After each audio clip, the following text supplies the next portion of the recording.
ಉಡುಪಿಯ ಶ್ರೀಕೃಷ್ಣ ಮಠದಲ್ಲಿ ಮಹಿಳೆಯೊಬ್ಬರ ಬ್ಯಾಗ್ನಿಂದ 10,000 ರೂಪಾಯಿ ಪಿಕ್ ಪಾಕೆಟ್ ಮಾಡಿದ್ದ ಆಂಧ್ರ ಮೂಲದ ಕರ್ತನ ಗ್ಯಾಂಗ್ ಅನ್ನು ಉಡುಪಿ ಪೊಲೀಸರು ಒಂದೇ ದಿನದಲ್ಲಿ ಪತ್ತೆ ಹಚ್ಚಿ ಬಂಧಿಸಿದ್ದಾರೆ. ಮಕರ ಸಂಕ್ರಾಂತಿಯ ದಿನದಂದು ಕುಂದಾಪುರ ಮೂಲದ ಲಕ್ಷ್ಮಿ ಎನ್ನುವ ಮಹಿಳೆ ದೇವರ ದರ್ಶನ ಪಡೆಯುತ್ತಿದ್ದಾಗ ಮಹಿಳೆಯ ಬಟ್ಟೆಯ ಬ್ಯಾಗಿಗೆ ಹರಿತವಾದ ಆಯುಧದಿಂದ ಹರಿದು ಅದರಲ್ಲಿದ್ದ ಅತ್ಯವಶ್ಯಕ ಬಿಲ್ ಹಾಗೂ ಮನೆ ಕೀ ಸೇರಿದಂತೆ ಪರ್ಸ್ನಲ್ಲಿದ್ದ 10,000 ನಗದು ಕದ್ದು ಪರಾರಿಯಾಗಿದ್ರು.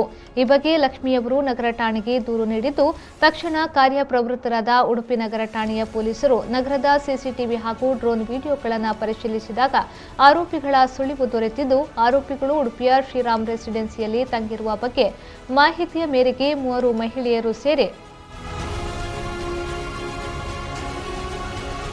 5 ಮಂದಿ ಆರೋಪಿಗಳನ್ನು ಬಂಧಿಸಿದ್ದಾರೆ.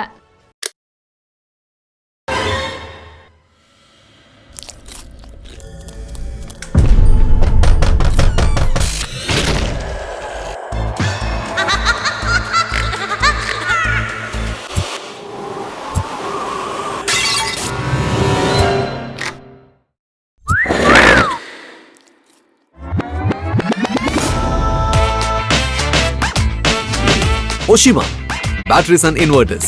Grab the power.